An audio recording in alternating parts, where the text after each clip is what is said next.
Tracy, do you want me to see if more people signed up? Here's the clerk right here.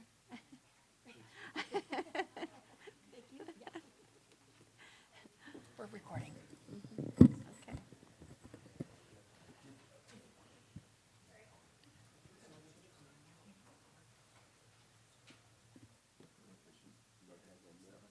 Yeah, you can start. She can bring it up. She'll be last anyway. Okay.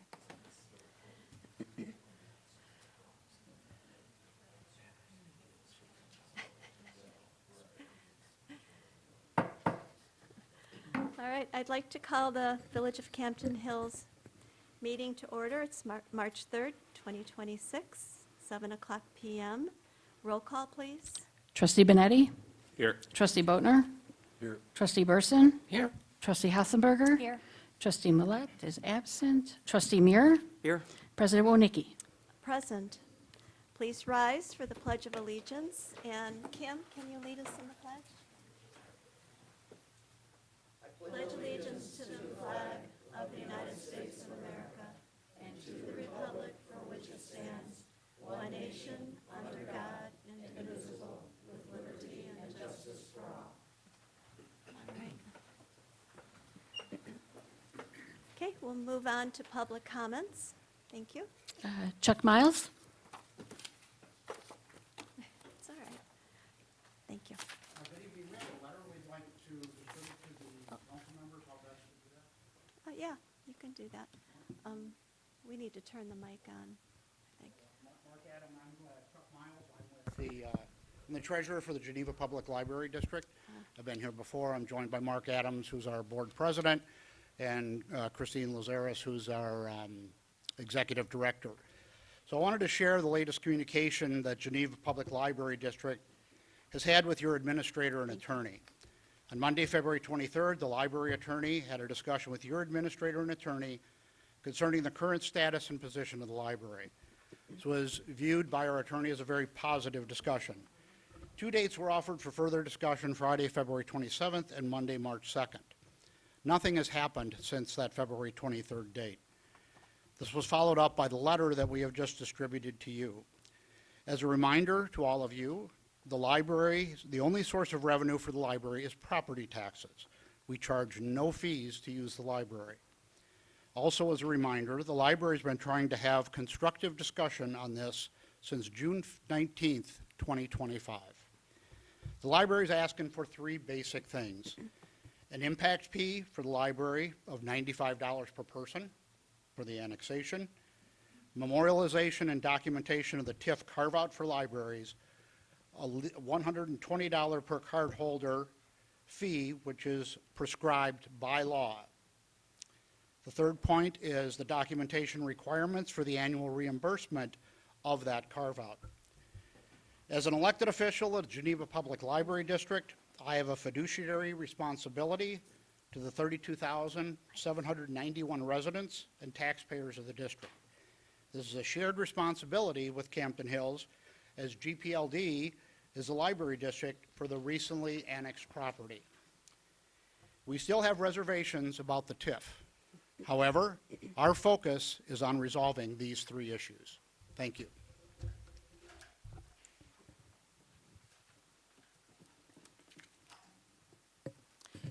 Patsy Smith?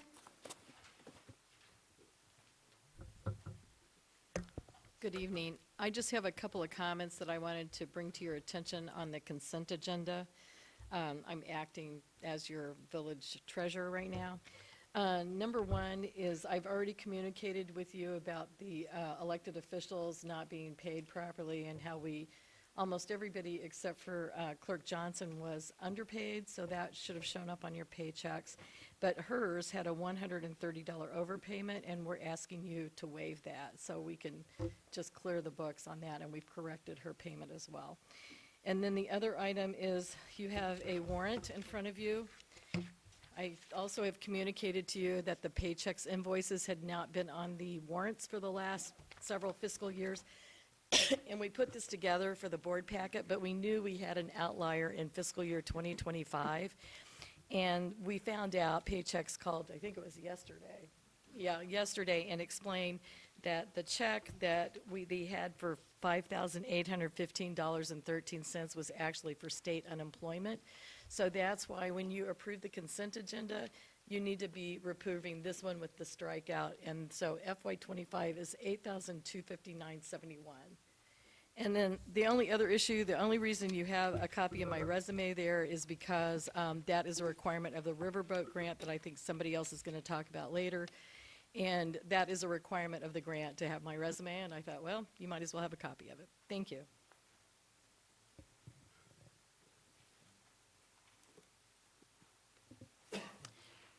Lauren Givens?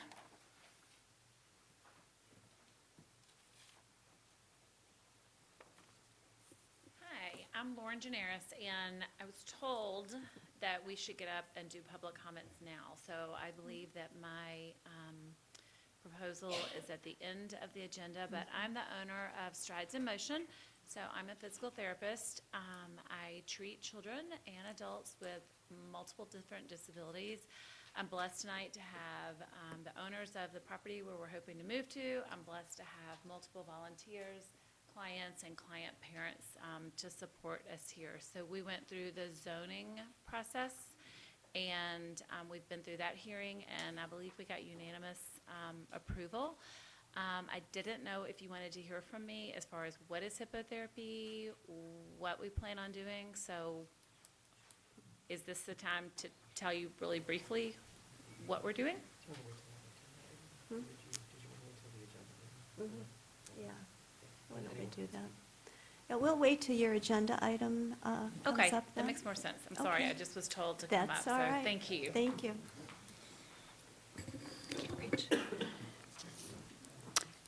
Erica Wow, that's better. Hanberg? Hi, I just wanted to say a couple things. I'm a parent of one of the clients of Strides of Motion. I have a 21-year-old son with cognitive disabilities and a couple other disabilities too. And he has been a client of Lauren's probably since he was 3 or 4 years old. So just kind of here to support her business, the whole idea of continuing her business on a new piece of property. We don't want Lauren not to keep succeeding and keep helping our children or our young adults with disabilities. I think this is a great idea. It's a great piece of property for her business to continue on, and we want a yes for it. My son couldn't be here tonight because he's doing something else that's for special needs young adults, but otherwise he would have been here too to support Lauren. It's a great company, it's a great business, and can't go wrong supporting Lauren. Thank you. Aaron Koloff? Hi, I'm Erin. This is my son Julian. He's been going to visit with Miss Lauren since 2020. We started not potty trained. He was 12 years old when we started with Lauren. He is 17 now, and he has grown in leaps and bounds. I will say that her company not only helps individuals with disabilities, it's also for the community. She does a lot of help and education to those who need it. And for people of the community to come see what she's about is something that's really needed. I feel like our society has put individuals with disabilities in its own little category. I'm a special ed teacher, so I'm very passionate about it. And I think that people just need to see what our individuals can do and just the impact that they can have on community and grow our community into a bigger and stronger town. We live in Camden Hills, and we've loved living here, but, we're a very small, close-knit family when you have an individual with disability, and you need community to grow and thrive. So I think Lauren is definitely one of those people that can help the community grow and thrive. Thank you. Okay, thank you. No others. All right. We'll move on to the consent agenda. Anything to remove from the consent agenda? Kim? 4B, 4C, and 4F. 4B, 4C, and 4F. Anybody else? Okay, Nick? Remove 4E. Okay. Yeah, I think A is the only one. A and D are left. Okay, anything else? All right, I'll accept a motion to approve the consent agenda with the exception of 4B, 4C, 4E, and 4F. So moved. Moved by Janet, second. I'll second. Second by Frank. Roll call. Trustee Burson? Aye. Trustee Benetti? Aye. Trustee Boatner? Aye. Trustee Hatzenberger? Aye. Trustee Millet? Aye. Trustee Muir? Aye. Okay. All right, we'll go on to 4B. Who removed 4B? Kim, go ahead. I'm getting my notes. Okay, I just have something I want to put on there as an adjustment on those minutes for our regular meeting on February 3rd. It's going to be the discussion items, which was number 10. And it was when we got down to the discussion of speaking with Dave Petzelt from Shodine. Shodine Corporation. Yeah, the second bullet point on me in particular was actually spoken by trustee Benetti. And that's all I've got Okay. for Oh, those. okay. All right, 4C. Oh, we need to We've got approve it. those. Oh, motion, that's right, we need a motion. Motion, so moved. Okay, second? Second by Treese. Roll call. Trustee Muir? Aye. Trustee Hassenberger? Aye. Trustee Benetti? Aye. Trustee Boatner? Aye. Trustee Burson? Aye. Trustee Millet? Aye. Okay, motion passes. 4C. That's Who me. pulled off 4C? I did. Okay, Kim? So I appreciate Patsy Smith, our treasurer, doing all the minutes and everything for our special meetings. I'm assuming that you probably didn't have access to our template. So my comment on that was it's a little hard to follow, but there is one thing that's missing from here, and that was the vote to return to go on to recess, with the first motion, the motion being from trustee Benetti, the second from trustee Burson, and it was unanimous to come back from recess. Okay, you going to move that? To just approve as amended. So a motion to approve is amended. Okay, and second by Treese. Roll call. Trustee Muir? Aye. Trustee Hassenberger? Aye. Trustee Benetti? Aye. Trustee Boatner? Aye. Trustee Burson? Aye. Trustee Millet? Aye. Okay, motion passes. 4E. Nick? Me, I had a couple comments and then a question. In the warrants, there is an invoice from Ken Chepro. It was a $900 invoice for a 2-page document, and I just wanted to point that out to make sure that we were all very aware of that. We have 2 other second opinions. I don't know if we're going to be receiving bills from them as well. But I know after seeing that, if that's what we can expect from second opinions, $900 for what looks to be a pretty quick document for an attorney to put together, I'm going to be much more, it's going to take a lot more to get me to agree to a second opinion based on that being $900. Okay. The second thing was Rebecca Flaucus. 2 things about that. One, the Lauterbach and Amen agreement did and still does include training on the Cassell software. The 1,095, when I was talking to Treasurer Smith, I believe that, is that something that is coming out of the treasurer's $1,000 budget? Is that allocated to the $1,000 budget? That was originally what you had discussed. Mike? Come on up to the mic, Patsy. This is our treasurer. All I know is that Michelle coded it in, and I looked at it, and she coded it in under training, and that line item's already over budget. And we have, we went through, Russ and I went through and tried to do a timeline on, what we thought our budget was. But unfortunately, the village doesn't break it down into accounting department. So we have an idea of what we think it is, and we think with that $1,000, it's still under what we think it would be if it were broken down. But right now, it's coded under that. If you want to code it under something else, go right ahead. And because I tried to get, we have an estimate from Lauterbach and Amon, and I don't think you ever actually asked them. We think they're going to send us another $2,000 bill for the audit. And we think it's going to end up at 13,000 something. So I still think there's room under that audit item if you want to change the account number. I think that it's sufficient as long as it's documented that, you know. Yeah, that because is we're the- going to have to, just so you know, before we end the fiscal year, we're going to have a budget amendment to move all this money around that may have been coded in the wrong place. And so that's the time where we need to talk about where things should go, and we'll be making journal entries before the end of the year to correct that, right, Russ? Russ, yeah. So we're going to have to clean up a lot of things. So it'll come back, and then you guys can decide where you want it. And the other thing also, since this is the topic, they had to get another computer, and That that's. was on- actually my yeah. next question. What is a And- remote desktop? Right, well, because, $1,800. yeah, they said you can't remote, because I thought, oh, I can just use my own and we don't have to pay anything. And they said, nope, can't do it, because the VPN could blow it out and cause all sorts of problems. They said you have to log into a computer at Village Hall. And I can't log into somebody else's computer because we don't have enough licenses or something, so two people can't log in the same computer at the same time.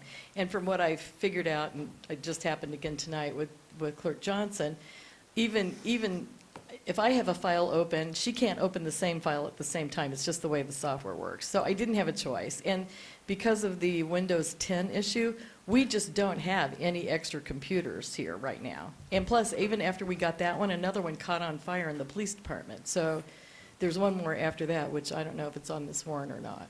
But that got coded into the IT. That must be where Michelle normally puts it. And I looked at that, and that still has $10,000 for the rest of this fiscal year, and I don't know if they're going to use that money. So again, we're going to have to move everything around before the end of the fiscal year anyway, so. But that's where that went for now. Okay. That was my next question, so thank you for explaining that. That's it. I'm done for now. Thank you. Okay, Mike, go ahead. To that point, though, we're $95 over what we have for the 1,000, so we should probably figure out what, if we had the treasurer booked at 10,000 a month for 120,000 for the whole year, we know what we spent already, we know what we've assigned for the treasurer, maybe we can figure out in that, using that as the budget authority number to make sure all this is going to close with that 125,000. Does that make sense? Or am I talking crazy? We have a worksheet we'll bring up later when we're. You got to get to the microphone. You know the routine.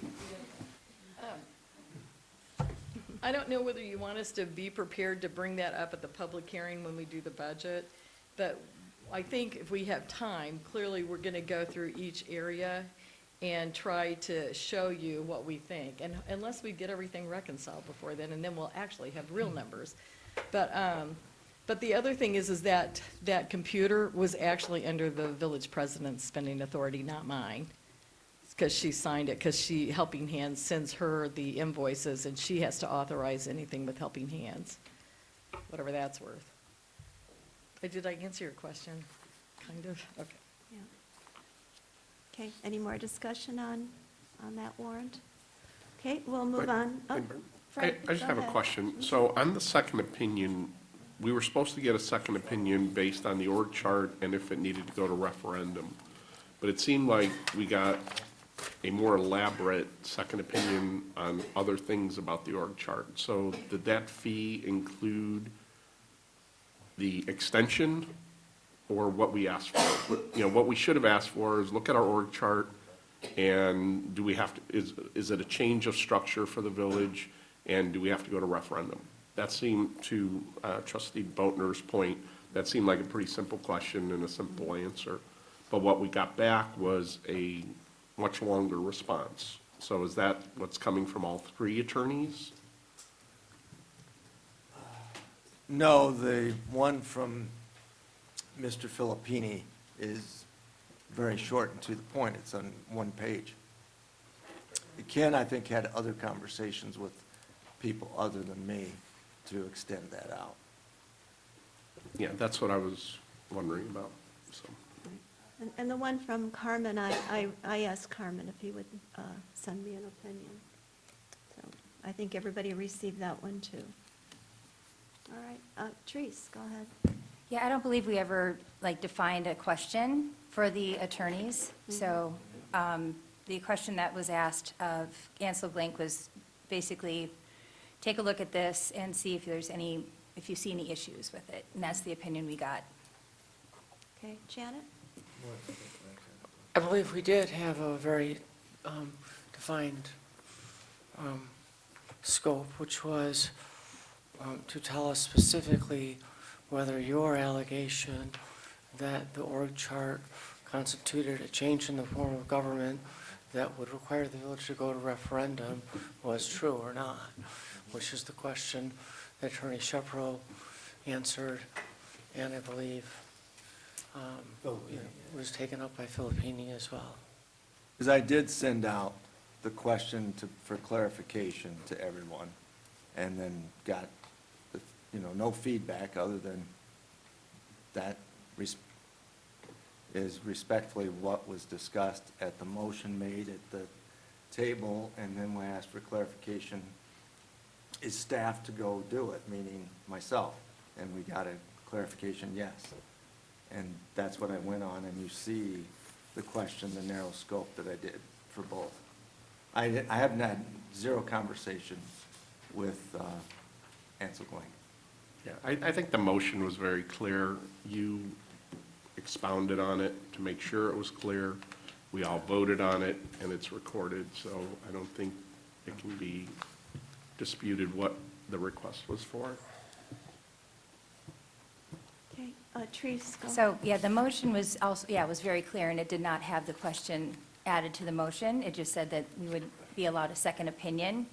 And so that's all that's on the motion. And this is actually in the meeting minutes that we just approved. So there's no limitation on what those opinions were going to be about. Okay, Can I make a point of order? sure. We're still on consent agenda. I think we're talking about something that's coming up on action that should be probably discussed there, but I could be wrong. Yes, we're talking about the warrants, though. We're talking about the fees. The fees, yeah. Go ahead, Nick. I was just going to make a point. So this invoice that's on the warrant list is from the Ken Shepro law firm. And the last, I think it was the last invoice from Ken Shepro was, I believe it was a $5,000 invoice that had no bill attached to it, that we delayed paying until we could get an itemized list of what we were paying for. So I'm just saying the last two times that this firm has been on the warrant list, this time, I feel like $900 for those 2 pages. We have to see what the other 2 firms come in at, but I do feel like that is excessive. Now, we may not have put limits on, we may not have said not to exceed $500, but I don't think anybody thought it was going to be $1,000 for a second. We gave $2,500 for one second opinion on this? For all of it. It was up to $2,500, is what we agreed. And I engaged 2 firms. Okay. Well, the last 2 times he's been on here, we've questioned the building.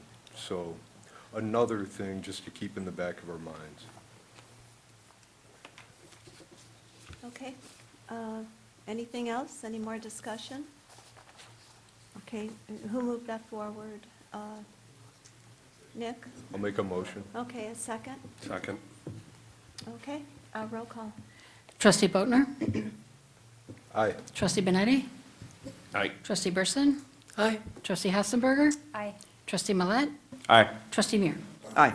Okay, motion passes. And 4F, motion to ratify warrant 26-21A. Who pulled that? I did.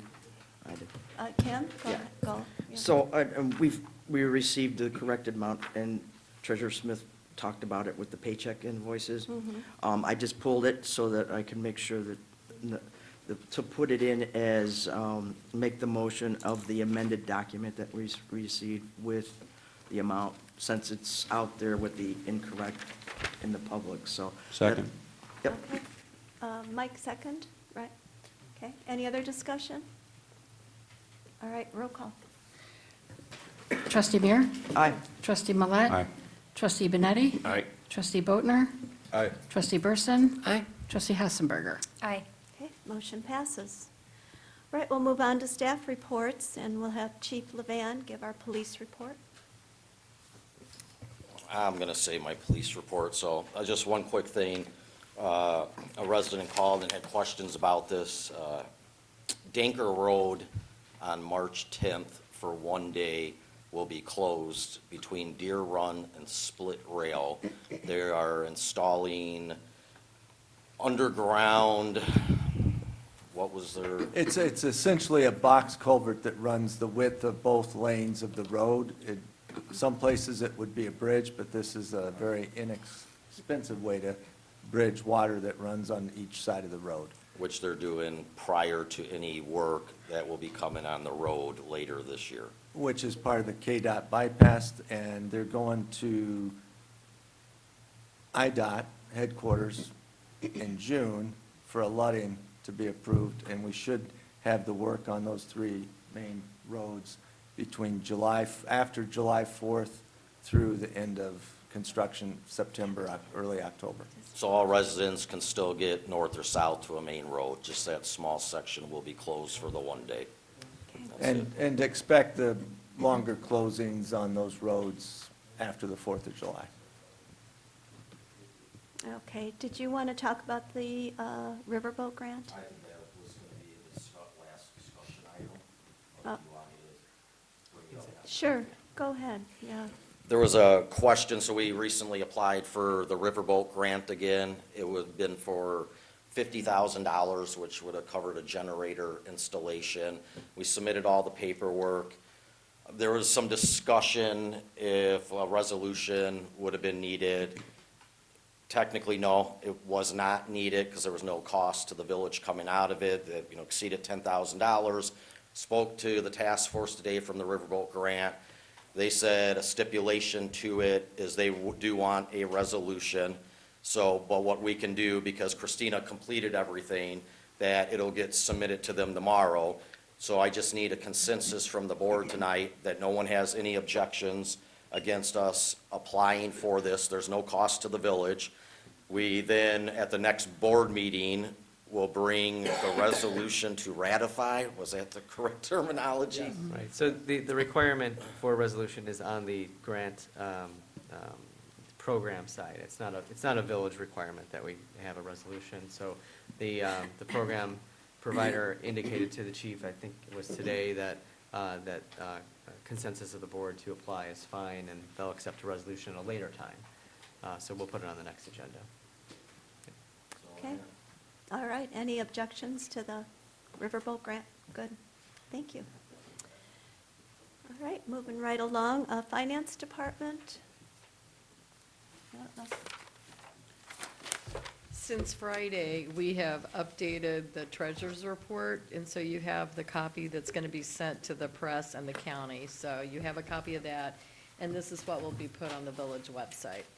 So if you have any questions about that, you can let us know. The only thing I'll bring to your attention is we clearly are going to need to do some investigation on the motor fuel tax, because it shows we're down $923,425. And I know that you guys agreed to carry over money.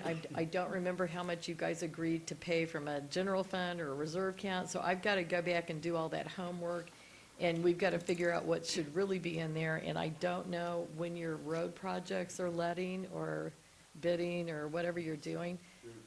Yeah, June so or we have till July, June yeah. to make sure we have enough money to do whatever we're doing. Okay. So I just wanted to bring that to your attention, and I really need to talk to you about all these benefits, which is the last item on the agenda. So you have to promise that you're going to let me talk under 7C, or else I'll do it now. So you choose. Do you want me to do it now or later? Just do it now. Okay. So then, I think I've already sent you some background information about a lot of our plans and things. And what we found is that like kind of everything we've been finding, things are not necessarily consistent. We can't necessarily match things up to policies. So that's why we're going to be bringing a resolution forward at the next meeting for you all to make some policy decisions so we know what numbers to plug into this budget we need to present for the hearing. So this page that you have here, and Russ, if I say something wrong, please correct me. But this document you have here, the top part here kind of shows you what is currently happening. So what's currently happening is, if you look under the employee only, the first line is what the premium is, the total premium. Then the $115.44 is what the employee is currently paying. And then the village's share is the $110.68. So you go through, and that's approximately 9.42%. What we don't know is if they intended it for it to be 10% and it just worked out. We don't know. I haven't found any policy that says anything about 9.42%. And then I understand from people that work here that in 2021, there was a policy change. I have yet to figure out whether it was approved by the board at the time. But they changed it to where it was more advantageous to have the family plan because they wanted to lower the rate. So if you look at that first line, you're going to see the $407.94. They're paying the same thing that somebody with a child is paying. So that seems a little off. And then if you look at the employee plus spouse, they're paying another $3 or $4. So it's not, it doesn't kind of make sense to me. But anyway, and you can see then the second line, we had to back into the numbers to get the percentages. That's why this is done like this. But on the second column, it shows again the 9.42%. And then we figured out the amount of premium that they're paying above the one employee. On this third column, the employee share. And then that shows that the employee and spouse column is paying 30.88% of the premium, and then the employee and children are paying 31.11%, but yet the family's paying 15.42. So again, that was something that happened in 2021. I haven't wasted too much time trying to figure it out as to why. But I talked to Mark, and he said a lot of communities do the 10% for the employee, 35% for the employee plus spouse or employee plus child, and then 50% for the family. What I can tell you is that when I left office in 2015, the employee paid 1% of health care, and the village picked up the rest, and we did not cover any other family people at that time. That's how we did it when we started, because we just couldn't afford it. So that is an issue, and then if you want, you're going to have to tell us whether, and then you go through, and the next page is the dental, and then the last page is the vision. And the issue on the vision is it looks like we've been overcharging on that one. So we need to come up with a consensus, and maybe we can discuss that later in the meeting to talk more specifically about numbers you'd like to plug in, but this is one issue. Another issue is the life insurance. So the life insurance, the policy, I put it, I think, in your Friday packet, shows that the chief had $100,000 worth of coverage, full-time employees was $70,000, and part-time was $30,000. Well, the problem is evidently we changed IBPC, who we get it through, changed their vendor, and the rumor is that the minimum is $100,000, but we still have a spreadsheet where it says their coverage is $70,000, and they were taking out a lower premium. So we have to figure that out. And one of the things I'd like to ask, I mean, a lot of places give 1.5 times salary for life insurance, or whether you want to make it a flat $100,000 for everybody, or whether you want to keep it at a lower rate, and if they'll allow us to give an option to the employee, whether they want to pay more to raise, and get a better benefit and benefit from the group term policy. So that's one of them. And we had one employee that was still on there, so we got him off, and, so cleanup work, but you need to think about that. The next thing we need to think about is, I put these on there tonight, is that there is an employee assistance program through the IBPC, and the rate, from what I can tell, is between $1.61 a month per employee to $2.15 per month. And a lot of places, whether they're part-time or full-time, they'll eat the cost of that to give them that benefit. So you can see what's offered in this program. It gives them the ability to call 8 times a month or something and get help with various issues. So I don't know, I think that if like you have someone who's got an addiction issue and they want to go to a treatment plan, I think that's covered under the health care part. But again, I've got to get into the details, but mostly, do we want to offer something like this and above and beyond? And then on the health care also, from the chief, because I had suggested maybe he find out what some of our neighbors are doing as far as coverage. And it's hard because we're not necessarily comparing apples to apples, but it says that East Dundee, let's see, their 2026 employee contribution increased to 15%. So the village was in charge of 85%. The Kane County Sheriff's Department employee contributions are 14%, and then the county doing 86%. Gilbert's is 12% with the, and then employee only was 14.9. Employees plus child was 18.5. So, you know, so we're kind of in the ballpark, and it looks like 10% may be on the more favorable side, you know, compared to some of our neighbors, which may be attractive, you know, for the chief to, you know, get people in. So that's something else, and maybe we can talk more after all the rest of the meeting. And then I've also given you the information on some of the projections on what we're going to be basing our revenues on and things like that in the packet. So you have a lot of information, but I thought we'd just go ahead and give it to you since we weren't having budget meetings any earlier, so you can at least process this. But I would like a consensus so we'll know what to plug into this resolution for the next meeting. Thank you.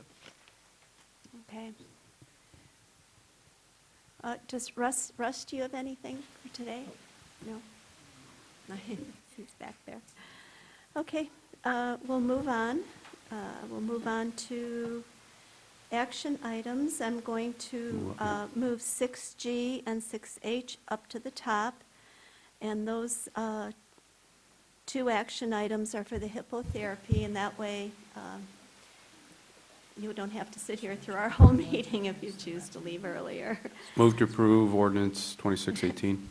Good, thank you, Mike. Second? I'll second. Okay, second by Kim. Discussion on, let's do 6G, motion to approve ordinance 2618, amending the Village of Campton Hills zoning ordinance of 2024 to define and regulate hippotherapy. Mike, go ahead. Thank you, Madam President. In all things, we would like to have full disclosure all the time, so before anybody gets any crazy fellas or things about it. When my wife worked for Marshall Architects, she drew the house that the Tates live in. So she's an employee of a different company. But it's a great property. This is a fantastic use for the property. You got just over 9 acres there. It is, all the testimonials have been outstanding. It's a beautiful thing.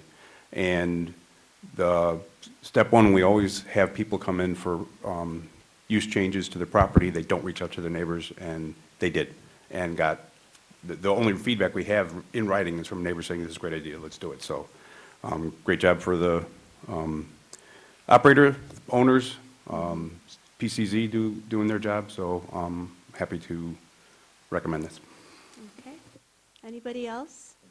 It was unanimous at the PCC. Okay, all right. Mark just said it was unanimous at the Planning and Zoning Commission. All right, let's see.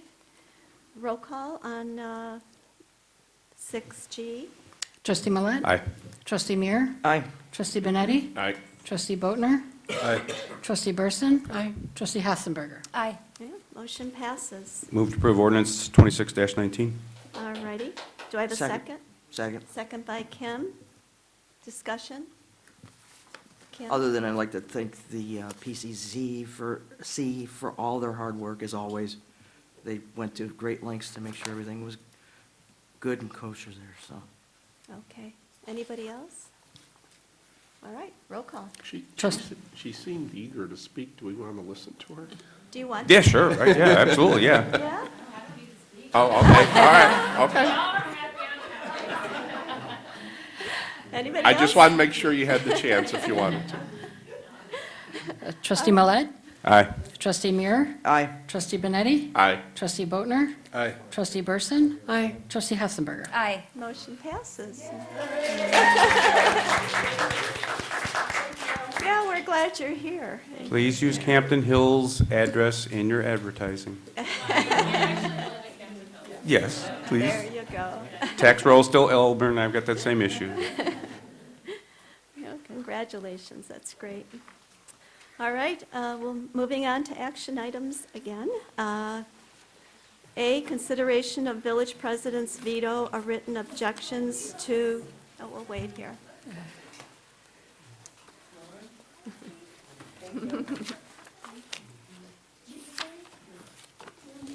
I wish everything was that easy. It's awesome. Thank you.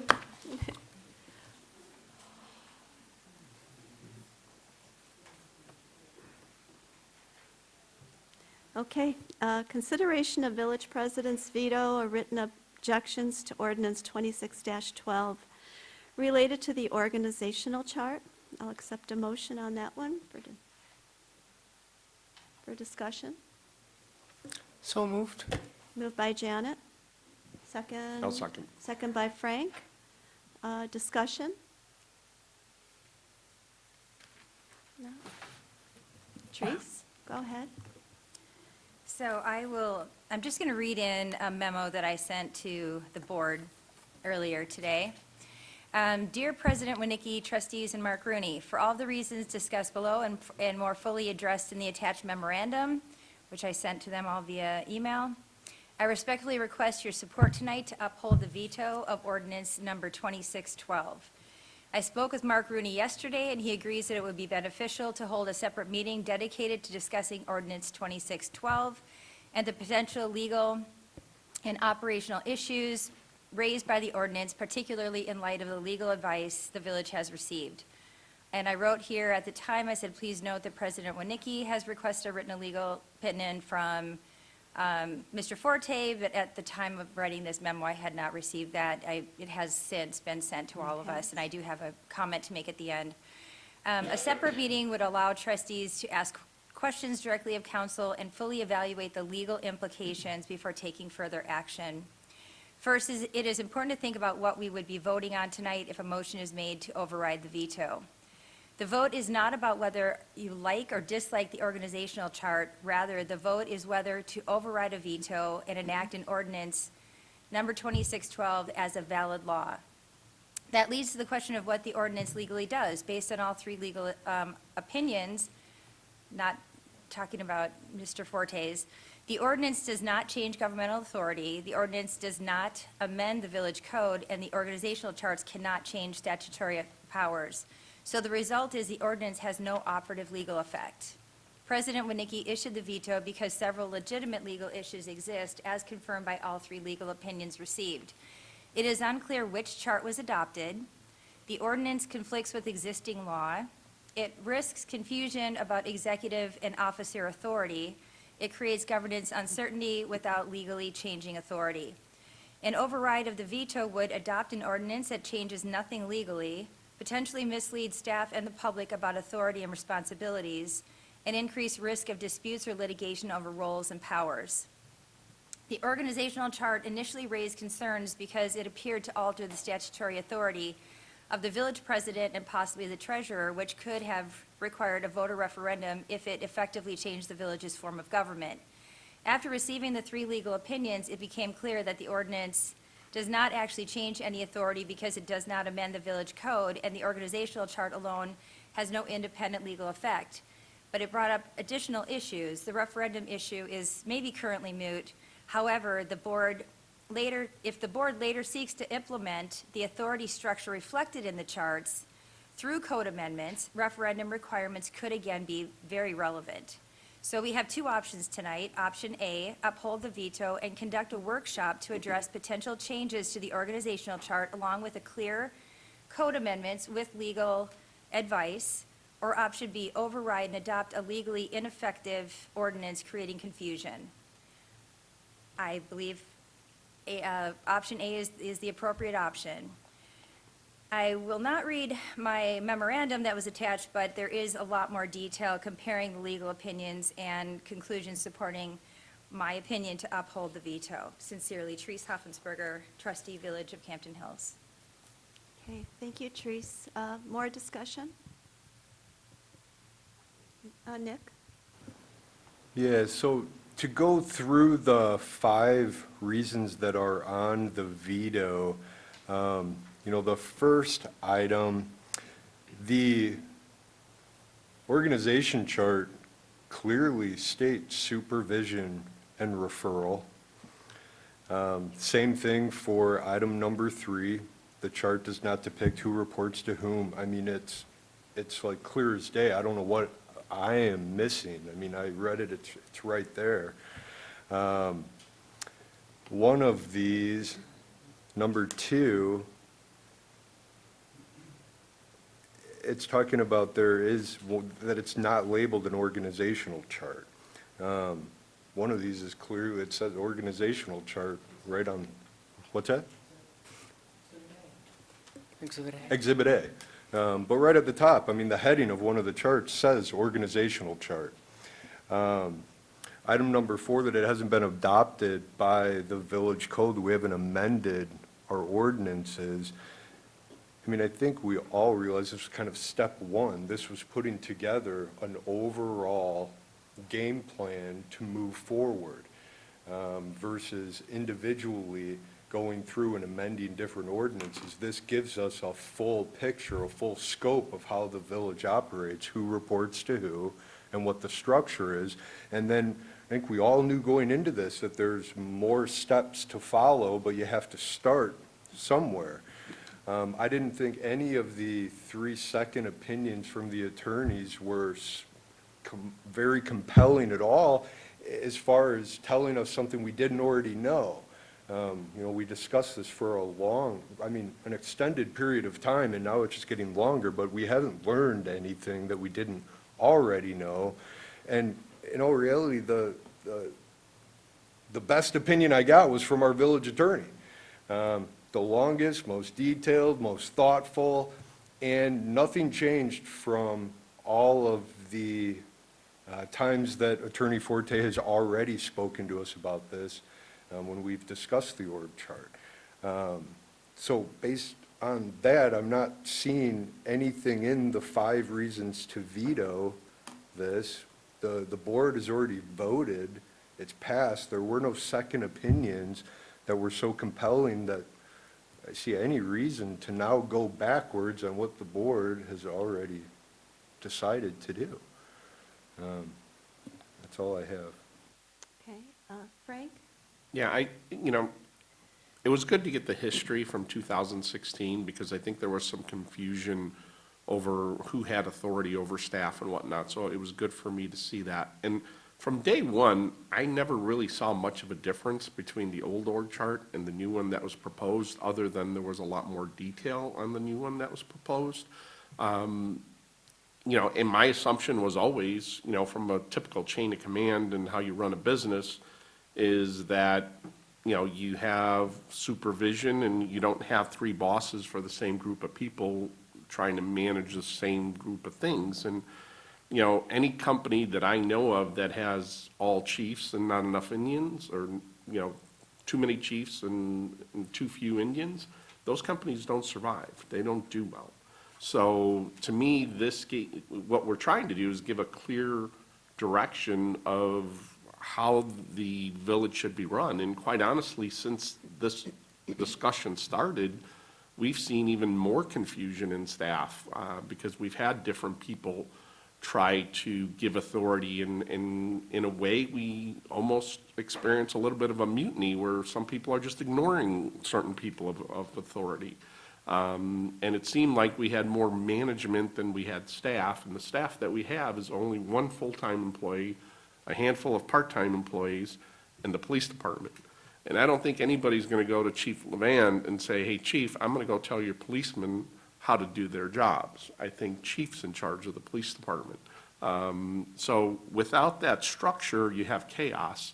And I think Attorney Forte did a really good job of even giving us the history that even before all of our time, except for trustee Millet, the authority was given, and it's there. And I don't know that some of the other attorneys that gave us an opinion were even aware of that. So, again, I don't see a reason, not to overturn it. So. Okay. Any other discussion? Janet? No? Yes. Okay. Ordinance 2612 passed 5-1 on February 3rd, 2026, was the board's decision to adopt a clear organizational framework in chart form, appointment, supervision, and policy guidance. The next step is an obvious one: turn the framework into enforceable code. As Trustee Boatner said, we always understood that there were going to be other amendments that were going to tie into this in ways that we couldn't foresee necessarily on that particular day, despite having many meetings about it, because overall it was a big topic. But I think we knew that there was going to be additional work to do. Attorney Forte's memorandum confirms that the ordinance was adopted within the village's lawful authority. It does not change the form of government, does not require a referendum, and does not divest the president of any statutory appointment authority. It addresses administrative supervision and operational structure, not statutory power transfer. These points do not justify sustaining a veto. They clarify the roadmap. 1, keep the board's adopted framework, override the veto. 2, adopt code amendments needed to implement it. These are ordinances for us to discuss later. This is exactly what we're trying to do. Think of Ordinance 2612 as the playbook. The ordinances that we need to work on later are the drills that make it real. The intention is explicit. The board is preserving the president's enumerated statutory powers and is not adopting a different statutory form. The project is narrower and more practical. Define the boundaries of non-statutory administrative supervision. Correct places where our code currently enables conflict or ambiguity. Align the code with the organizational structure the board already adopted in principle. So that's where I'm at on the veto. I think that we should override it. We've got an action plan to discuss later in our discussion items. Anybody else? Therese? Go. So then, just to be clear, the confusion that I've talked about was having an organizational chart that does not match our code. So at least in the meantime, as long as everyone understands, if this does get overturned, that the organizational chart doesn't do anything as far as authority until we do the next steps. So no one's going to be going into the office tomorrow and saying, well, according to the organizational chart, I have authority to do this, because you do not, no one has that until this is actually codified. So just to make that point. Mike? Okay, I hate to do this, folks, but I agree with most everything everybody says. I'm going to stick to the actual point here. What's in our packet tonight does not match what was in the packet back from the 3rd, okay? None of the attachments were labeled Exhibit A on the, so that is correct. None of the attachments were labeled Exhibit A, because the one I thought was Exhibit A was the one that is not currently in today's packet listed as Exhibit A. The one I thought was Exhibit A was the one that just has the 5 bullet points at the bottom of it, which is, I just passed it, didn't I? Yeah, which is the first one sequentially in what's in today's packet. But when I go back to the final agenda for 2-3, none of them are labeled A. I'm saying, none of them is labeled Exhibit A, so I think we at least need to correct that defect, if we want to call it a defect. And I thought the one that had just the solid lines was the one I was speaking to when we were talking last time, because I asked the clerk line be dotted. That was my specific comment. So the one that's labeled today as Exhibit A that has the dashed and the different color lines is similar to our current one. I'm not saying it's not similar to the current one we have, but that's not what I was thinking about when we were talking about it. I thought we wanted a simplified one to get out on the website and that we were going to have this discussion about, first of all, check to see if it passed legal muster. And my question was, indeed, does this change, are we contemplating a form of government, which none of the legal opinions have said that it does. None of the four say that. And I don't know if we're at a point where we override and correct, or we sustain and come at it next time with saying this is the Exhibit A chart, or do we hold off and workshop it knowing that this is where we want to go? Because to what Trustee Benetti just said, reading Attorney Forte's, that is the substance of the discussion we had back when we adopted the first administrator. We didn't know exactly what we were going to do, but it was very clear, and I'll say this, it was very clear that the concept was president appoints and the administrator supervises.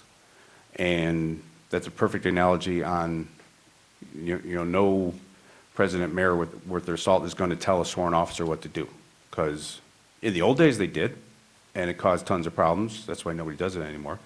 So likewise, in a modern environment, the village president is going to tell the engineer what to do. And I used the analogy when I spoke last time is whenever elected officials talk to me in my capacity, I'm supposed to report up to my administrator and say, Trustee Brown just asked me to do this. Do you want me to do it? Yes or no? Type of thing. So, but am I saying, I think the concept in stating this is what we want for the organizational structure is correct.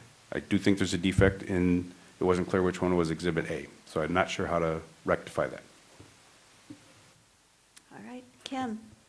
Okay, I'm going to agree with Trustee Millette, and what Trustee Millette was referring to. I did go back over the last time we discussed this and watched the video. So, and I think the discrepancy with the Exhibit A's, we need to definitely take care of that. I think the first one in order in the current packet that we're looking at is similar to what was suggested, and I think what we agreed upon. And I'm pretty certain that you had mentioned that you wanted the line from the clerk to the administrator just taken away. So it is taken away. Well, I thought it was fully taken away. It was taken away. Yeah. I'm sorry, I was going back and forth in my head for a while. Well- I know which one I visually was looking at when I made those comments, and it was the one that had the least amount of lines on it. Yeah, and I agree with the least amount of lines. I've mentioned that before.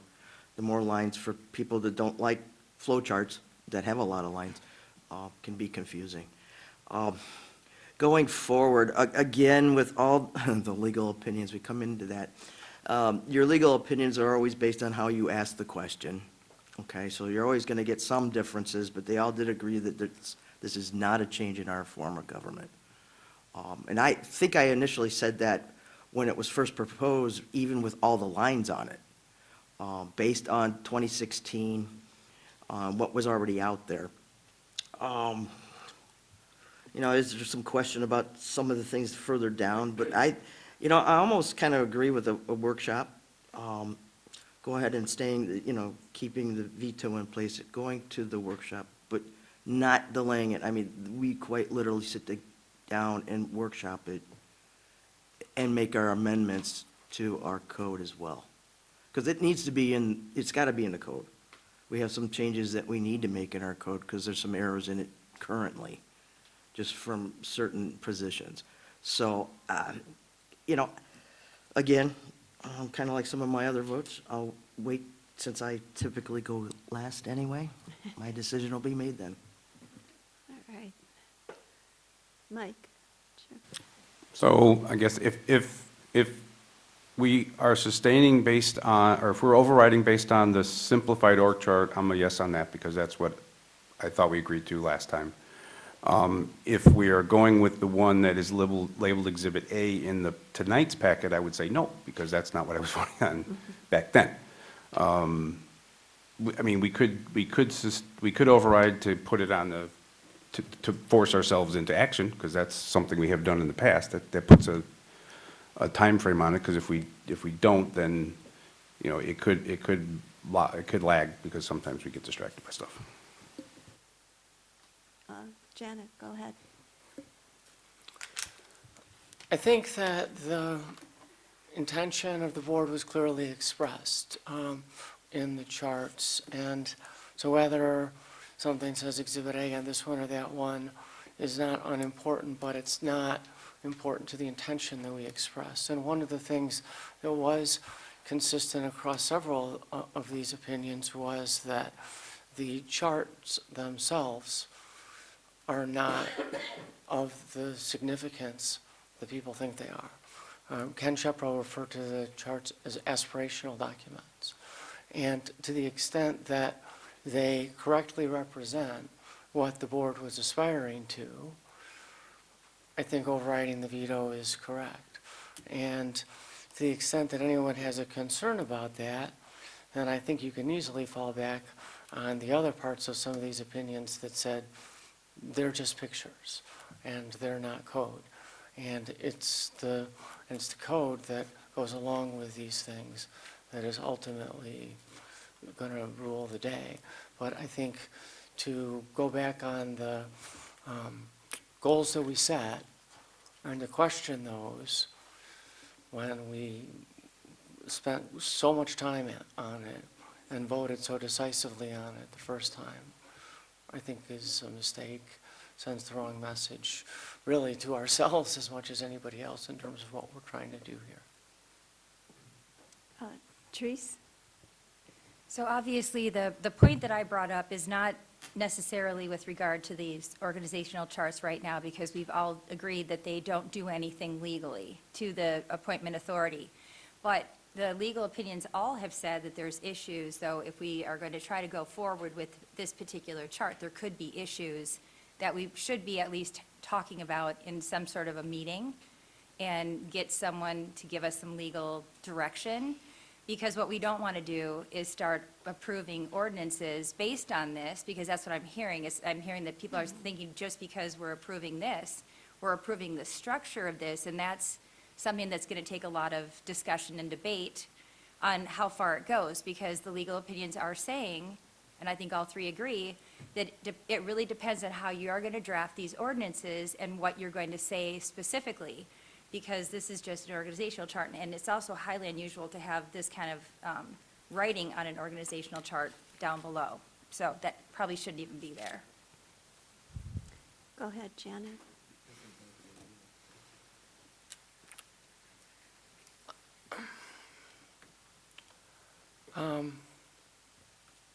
Pass. Pass. Okay. Frank? So would we be able to override with a correction for the Exhibit A? And then maybe make another motion to commit to make sure that the village code and other ordinances that would support this get updated correctly, you know, or to where it matches the org chart? I mean, your options are to override or sustain. The ordinance that was presented at the time on, override or sustain the veto of the ordinance that was presented at the time on February 3rd. It's unclear as to the version of the chart that was assumingly attached to the veto document and the ordinance in tonight's packet. I do agree that there does appear to have been an Exhibit A addition to that document that's in tonight's packet that was not in the final or the packet for the 3rd of February. But what you're overriding is a veto of the ordinance that was in that original packet. So now that doesn't mean that you can't override the veto and then, yes, make changes to that same chart via further ordinance. Or if you sustain the veto, to bring the ordinance again to update the village's organizational chart. You would simply default to the current organizational chart that is in the village code right now that does have similar supervisory authority relationships. Janet? Final comment is I would point Trustee Hofstensberger and anyone else who's concerned about talking through these issues to the discussion item that we have later. So I don't know how we could be addressing it sooner than tonight, beginning the discussion of how we align this document with our code, with our personnel policy handbook and so forth. Nick? Yeah, one last comment. So unless I misunderstood something, Exhibit A, or the organization chart and functional relationships, that is the actual organizational chart for internal, administrative, for policy. That's the chart that we would work off of with all of the information. It comes with the simplified version that would be on the website. I mean, my understanding is Exhibit A, you could just move that page to above the page that's above it and just reorganize the pages, and all three are Exhibit A. I thought all three were a package, they just had different purposes. There was a simplified one to go on the website, there was this more complicated one that has all the information for anybody who wants to read through it, but you have the simple, just quick org chart to go on the website. But I think really page 2 just needs to be moved above page 1, and all three are Exhibit A. Because I thought I didn't know that we were just taking one of these sheets. I think all three are intended to be Exhibit A. On February 5th. Yes. Anybody have any opinions on the workshop? Would anybody like to see us move forward with the override first? Hmm? Well, yeah, you ready to vote? A roll call. Trustee Burson? Aye. Trustee Benetti? Aye. Trustee Boatner? Aye. Trustee Hassenberger? Nay. Trustee Millet? Pass, I'm going to put it on you, Kim. Trustee Muir?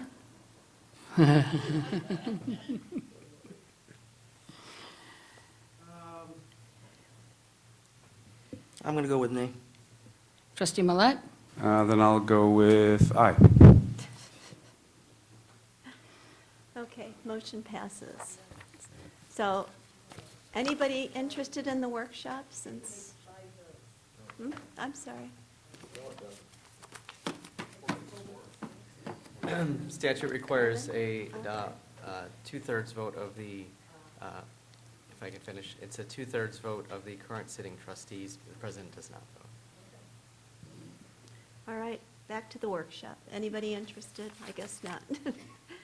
Doesn't look like it. Yeah, I think so. Okay. Yeah. It's on discussion later. All right, Essentially a workshop next month. okay. All right, we'll move on to B, motion to approve Resolution 26-15, approving an amendment to the agreement with SB Friedman Development Advisors, LLC. I'll accept a motion. So moved.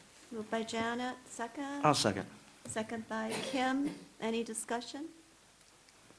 I believe I may have indicated previously, but this is an expansion of the secondary engagement that you have with SB Friedman. That is, it's a review of the developers' pro formas and any documents that the developer has to present regarding its development costs.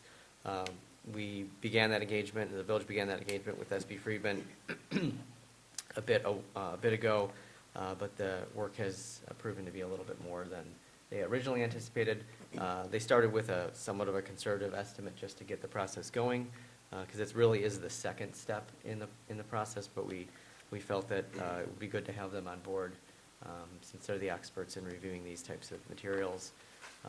All of these fees are reimbursable by the developer through the escrow. Kim? Yeah, okay. I agree with all that.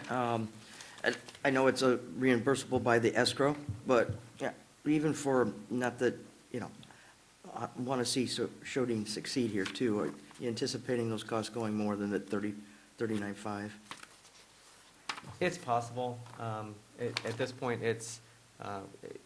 these fees or this engagement will continue to get you through the potential establishment of the TIF, and then any assistance in reviewing the flow of funds in reimbursement through redevelopment negotiations. So it just kind of depends on how quickly that goes.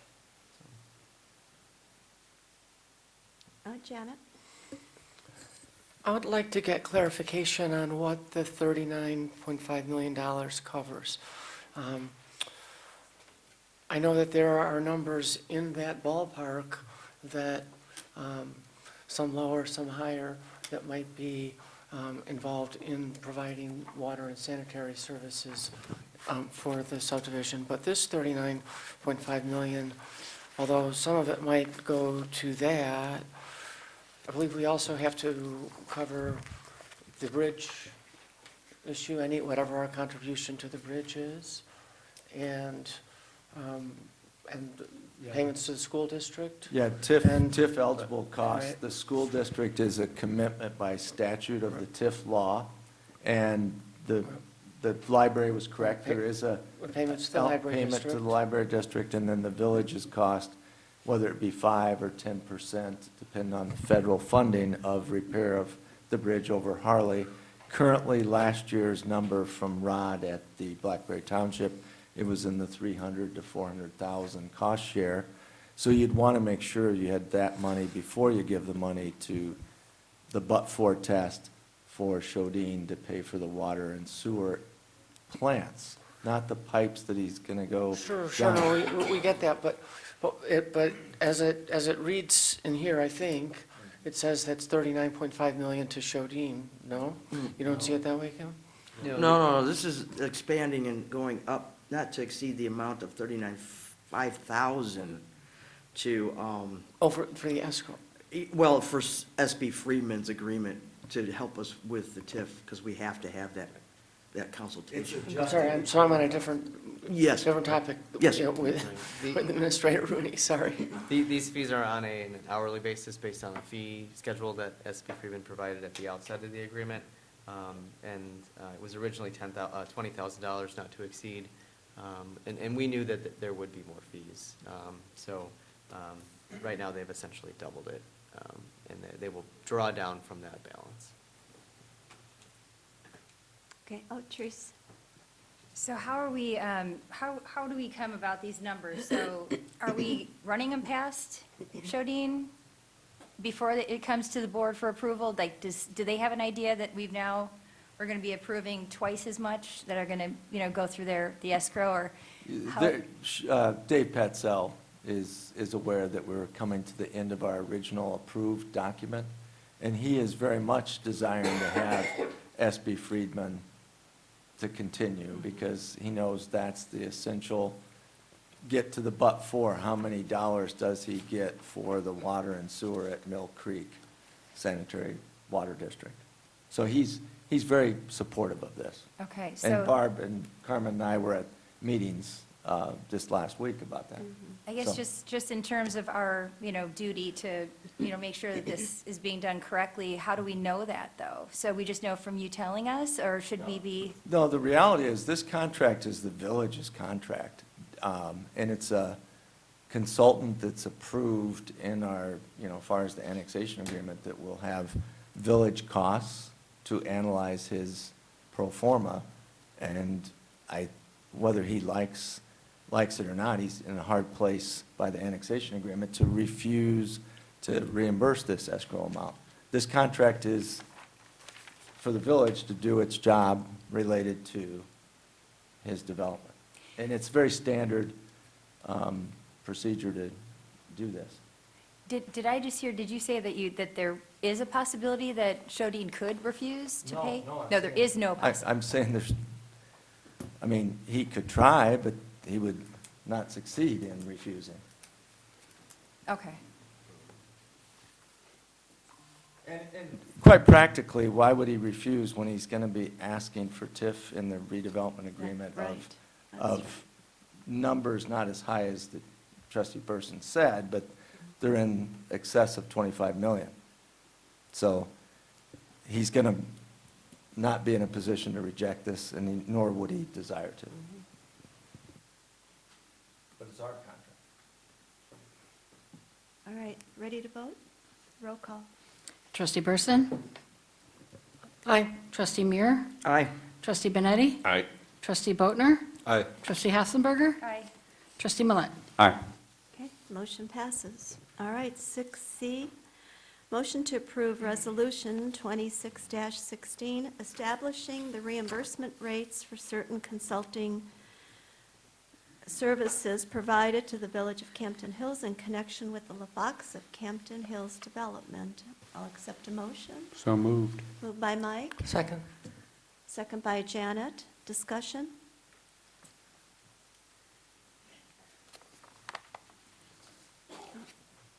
We'll start. Treese, go ahead. So I was just going to make a few, well, it's actually quite a few amendments, so I'm not exactly sure. I'm going to just go through them first, and then we can decide whether or not any of these should go in. I think it makes sense here to actually be a little bit more specific that these reimbursements are pursuant to the annexation agreement and the terms of the annexation agreement. So I would want to add something like specifically talking about Section 11 of the annexation agreement, establishing this escrow mechanism to provide for the escrow that is going to reimburse the village for these funds. So it's just adding some language to what's existing. And then also, I think we should add at the end, and this kind of goes to some of the comments made earlier about us receiving a $900 attorney bill without detail, that we should also require some sort of documentation for the reimbursement. And so I propose adding Section 5 that would say reimbursable services shall be supported by contemporaneous records, including date of service, description of work, time expended, and relationship to development review, so that we make that clear, that they've got to, whoever's being reimbursed needs to tell us what they're doing and how many hours they're spending.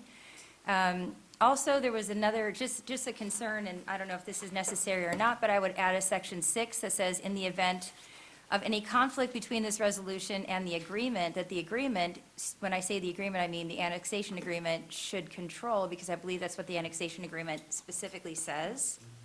If we add those two sections, then we need to change Section 5 to Section 7. And then I would go up to the second whereas paragraph, and after we talk about Shodine Construction Company LLC is pursuing the LaFox of Campton Hills development, just add in there, define that as the development in quotes. And then on the next, let's see, three more down from there, I would say, whereas the village and the developer have entered into an annexation agreement governing the development, and then define that as the agreement. And then say, another whereas clause, Section 11 of the agreement establishes an escrow mechanism to reimburse the village. So that's kind of linking on to the language that's already there, for professional services and administrative costs incurred in connection with the development and related TIF. And then the last question I actually have is, this says that these rates are effective March 3rd, 2026. So what rates were we applying to invoicing for any of this work prior to today? You have to go up to the mic, Patsy.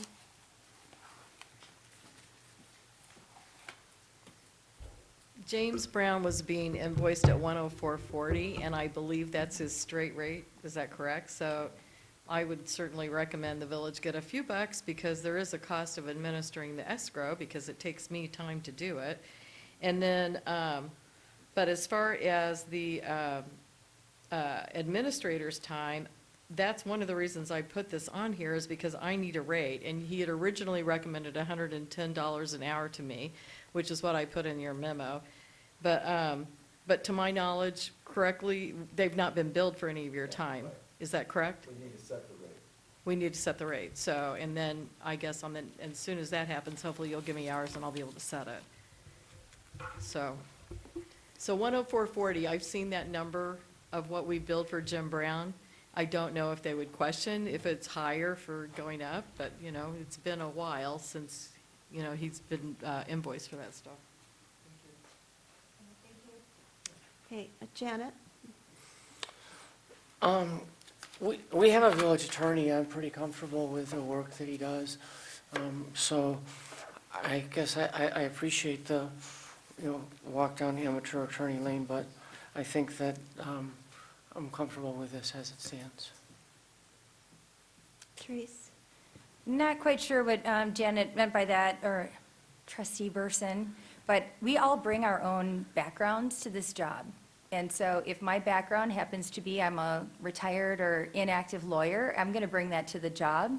And I am going to mention things that I think are important to be added, whether the attorney, our village attorney, agrees or not. If he says no to these changes, then fine. But I am going to make the point to bring them up. I think it's important to do this.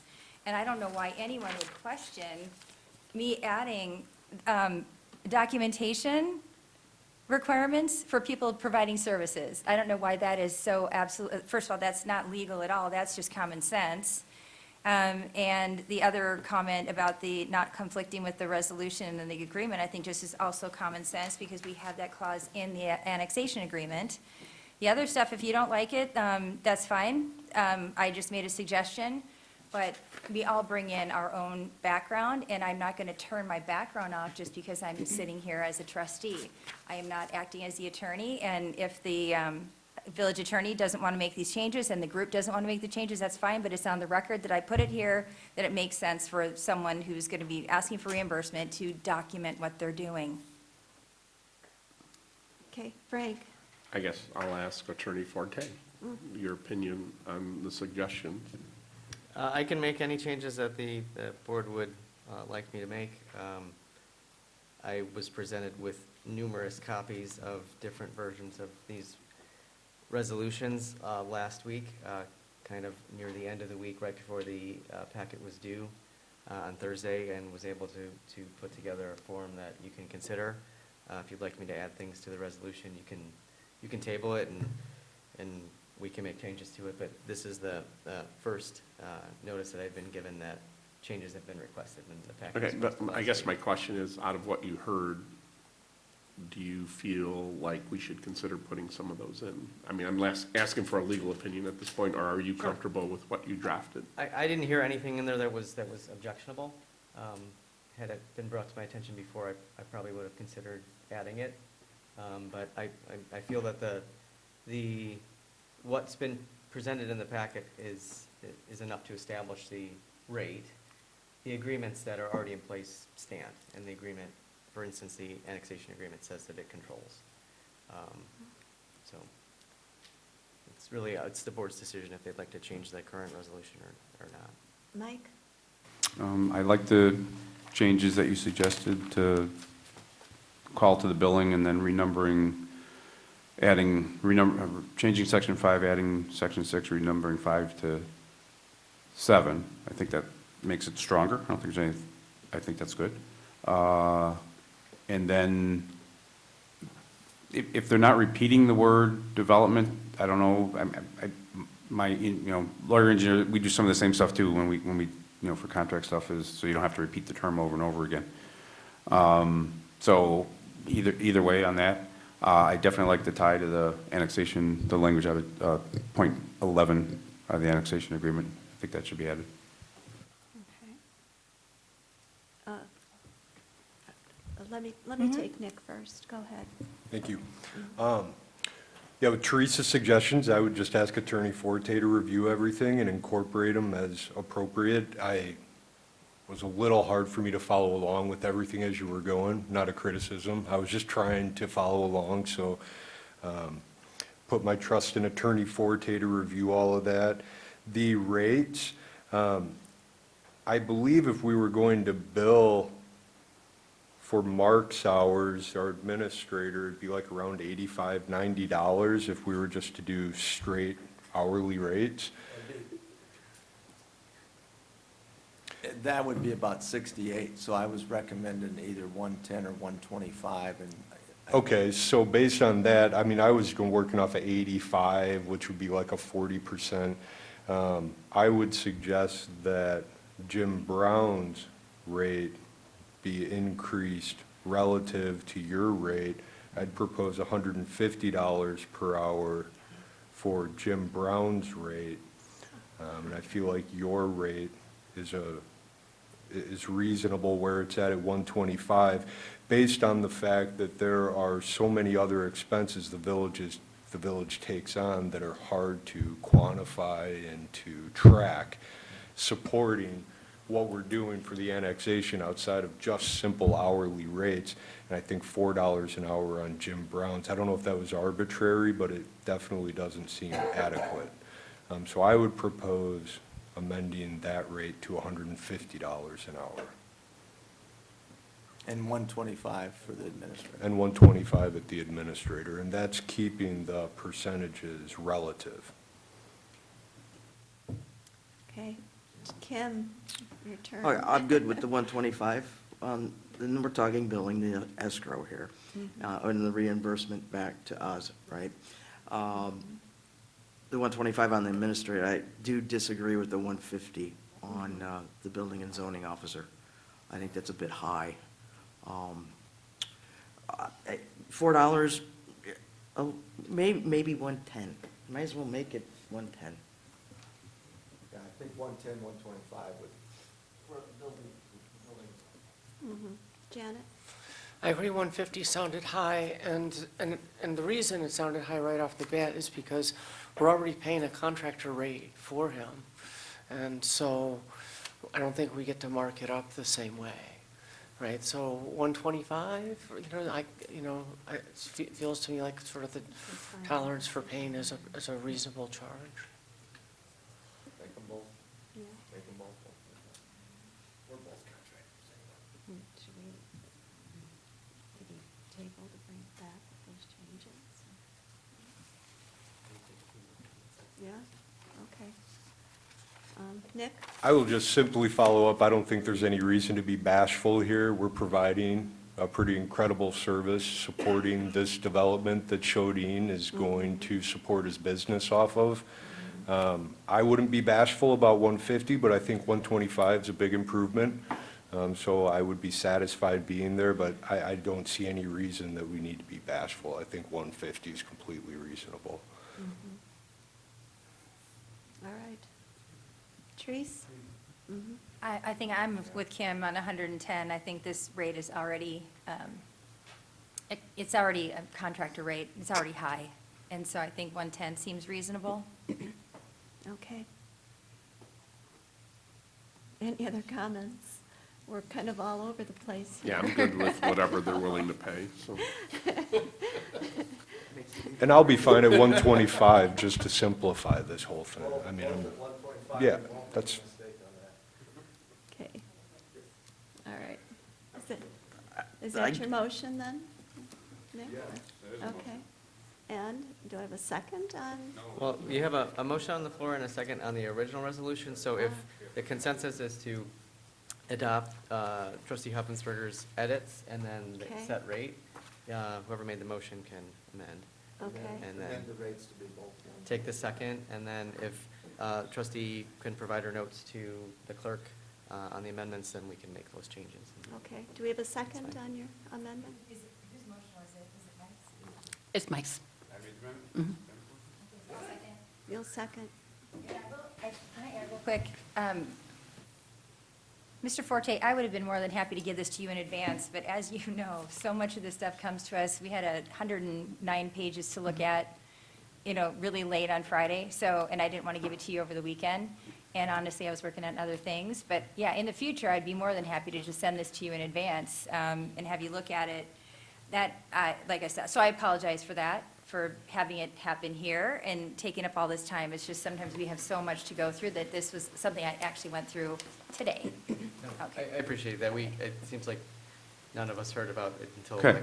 like very before Right, the fact, right. so. Yeah. So I agree. Okay, thanks. then that's a friendly amendment. Two friendly amendments, the language by trustee Hoffensberger, and then the amendment to have the change in the hourly rate for, James Brown. MGT, to be 125. So I would accept that as a friendly amendment. And then who was the seconder of the motion? The original motion. And then 125 for mine. I said, for both. Janet was the second. Okay. 125 for both, yeah. You okay with that? Are we ready? It's okay, all right. Ready to vote? Roll call. So did Janet second the amendment too? Therese, okay. Before we vote, you obviously need what Therese wrote up, right? Or do you have it all? No, I just I'm asked going if to hand it she's- to them, to Yeah, yeah, Tracy. okay, just to make sure he has it. Oh, yeah. If you can email it, copy paste, much Okay, easier. sounds good. Okay. If it doesn't come out right when we look at it, I can move to reconsider, because I was a maker. Right? Yeah, okay. Okay. Trustee Millet? Aye. Trustee Burson? Aye. Trustee Benetti? Aye. Trustee Boatner? Aye. Trustee Hassenberger? Aye. Trustee Muir? Aye. Okay, motion passes. All right. We'll move on to 6D, motion to approve ordinance 26-16. Those are the same. Amending section 17B-4 of the village code, deleting the requirement of deputy clerk appointment during the month of April, and determining the number of deputy clerks as one for the fiscal year 2026. So moved. Moved by Janet, I have a second. Second. Second by Kim. Go ahead. Second. Okay, discussion? Treese? Okay, so checking out the statute that, deals with deputy clerks, it looks like the first change on this ordinance that X's out or crosses out the first sentence, which says the corporate authority shall determine from time to time whether or not a deputy village clerk shall be provided, has to stay in because that's in the original statute.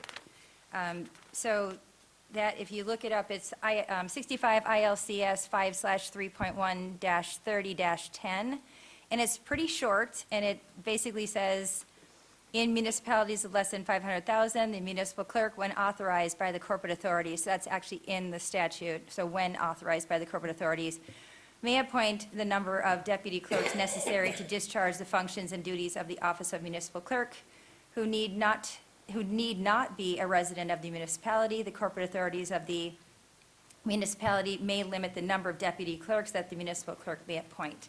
So I think we have to take that first sentence and leave it in our code.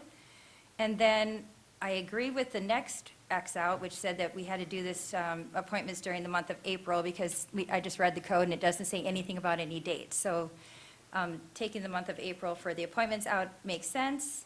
I'm not sure we really can leave in the shall expire on April 30th, but once again, it's not in the statute, but I have no problem with that one because that is the end of our fiscal year and it makes kind of sense.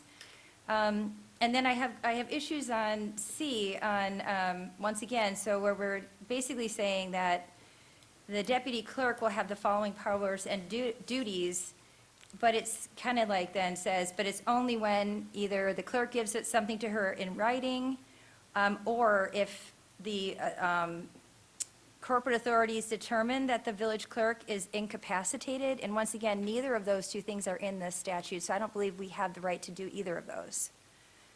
I don't think you have the ability to limit what the deputy clerk will do in writing. I think if he or she takes on the job, it is going to be what the statute says her duties are.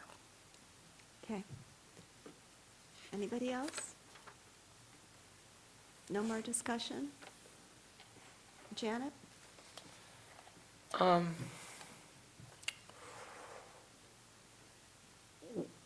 We got here in part due to an error when some other issues relating to the clerk were addressed in 2023. So there were some issues that were being addressed then, and everybody, it came to a consensus about what they were, and then the codified ordinance was pulled, which was not what we thought we were working off of. Right, and so one of the things that got passed over along the way was the number of deputies and how those were authorized. So it was a miss on our part that we left no deputies authorized. I don't think that was ever the intention.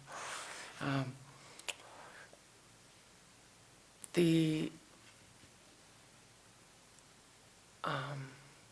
appointment and term, the expiration in particular don't trouble me because the deputy can't exist without the clerk.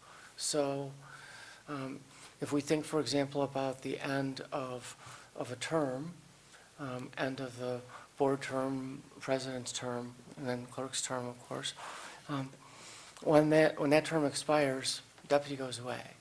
the new clerk appoints a new deputy. So deputies can't exist without a clerk, which is something that the former administration didn't seem to understand when they appointed a deputy in absence of a clerk to get around the residency requirement. I disagree with trustee Hassensberger regarding the powers and duties of the deputy. I believe that those are the duties that are expressly conferred by the clerk. And we could go back and forth about it, but I'd like to hear from our attorney. So the duties of the deputy clerk are essentially an extension of what the village clerk would have the authority to provide for or to perform. In the absence of any specific statutory duties of a deputy clerk, as long as those duties fall in line with what a clerk can perform or would perform on behalf of the village, the deputy clerk is just a stand-in. And in fact, these duties are limited from what the village clerk's duties are in statute. And the majority of these duties, actually, I don't think there were any changes other than the red language regarding indicating that the deputy village clerk was who's signing these documents or proposed documents. Everything else was already previously in the village code. One thing that clerk and I did catch was that, as trustee Burson noted, the codified version of a prior ordinance that was passed by the board in 2023, well, let me step back. The village code did not reflect a codification of the ordinance that was, or parts of the ordinance that was adopted in 2023. So it's section C3 in the ordinance for this evening. It says publish all ordinances required publication. The code should actually say publish all documents requiring publication. That was adopted back in 2023. So I would agree that you can designate these duties to the deputy village clerk in the village clerk's absence, but only in the village clerk's absence as recognized by the village board. Okay, anything else? Therese? So I'm confused. So you're okay with the language staying in here that says either, that the only time that the deputy clerk would be doing anything is if she's gotten written authority or written direction from the clerk, or the corporate authorities have deemed the village clerk either temporarily or permanently incapacitated? Correct. We have that ability to, I mean, that's our job. The corporate authorities would have the job to deem someone incapacitated? Well, it's if, I mean, the perfect example would be is that if there was a medical emergency in the clerk and you did not, in the current instance, you typically appoint a recording secretary for a meeting, but you wouldn't have to do that if you have a deputy clerk that was available and had been appointed and certainly was available to be at a meeting. I believe the individual who's being proposed to be the deputy clerk is a full-time employee of the village. She might have obligations after work on an emergency basis, but yes, that would be the perfect example of it. Okay, so you're saying leave that in. I know this was in the prior statute, or the prior code that we had, but I thought maybe we'd fix it now if it's not right, but you're saying it's still okay even though there's no authority for that in the statute? Right, you're not providing any additional authority, you're not. Yeah, we are. We're giving the corporate authorities, they have to determine, either the clerk gives the job to the deputy clerk, gives the written, descriptions of the job to the deputy clerk, or we have to determine that this deputy clerk is incapacitated. I am not following the question, sorry. Well, okay, it does seem like it's adding a power to us or authority to us to do something. It makes no sense. But either way, are you comfortable with the putting back in the first sentence? Yes, that should be. So that needs to go back in? Mhm. Okay. That's the main one that I'm concerned about. The other one, I was just going to try to fix it because I didn't think it was right, but if you think it's okay, that's okay. Frank? It sounds like just chain of command, right? Or you don't want mom and dad, you don't want the kid going to mom after she went to dad and got told no. So there should be a chain of command, and it seems reasonable that it's set up that way. So. All right. Janet? I'd just like to point out that the incapacity issue is real, and it happened with the clerk in Kane County a number of years ago. I think Madam President probably knows more about that than I do, but there was a period of time in which the clerk was unable to discharge their duties, and there was, at that time, no mechanism to move forward. So I think it's important that we have one. All right. And just briefly, on temporary incapacitation, it's different than vacating the office. You vacate the office if someone refuses to perform the duties, but is unwilling to resign. That's a permanent option. So if it's a temporary incapacitation, just to make it formal, if both the clerk is incapacitated, but is also unable to provide the authority to the deputy clerk to perform these limited duties, then yes, it would make sense to have the board to be able to step in and say that they can Okay, do one more that. comment, and then yeah. So let's say that the clerk is absent during a meeting. So we would have to draft a resolution before the meeting to make sure that the deputy clerk has the authority to step in? That's just based on an incapacitation. If the clerk provided notice to the deputy clerk that she needed her to perform clerk duties at a meeting, then that would be sufficient. That's not what this says. It says only when either written direction has been given by the village clerk or the corporate Right, so written. authorities have determined that by resolution, that the village clerk is temporarily or permanently incapacitated. It's either or. I mean, it says those are the only two reasons that she could assume her duties. I think So it should be so looked at. If the village clerk goes on vacation and sends written notice to the deputy clerk that she needs her to perform these duties, that would satisfy that. Which section does that, so then she'd do the written direction. Right, right. Okay. All right, so I'm going to make a motion, though, at least to make the correction to paragraph A and return the corporate authority shall determine from time to time whether or not a deputy village clerk shall be added back in to the ordinance.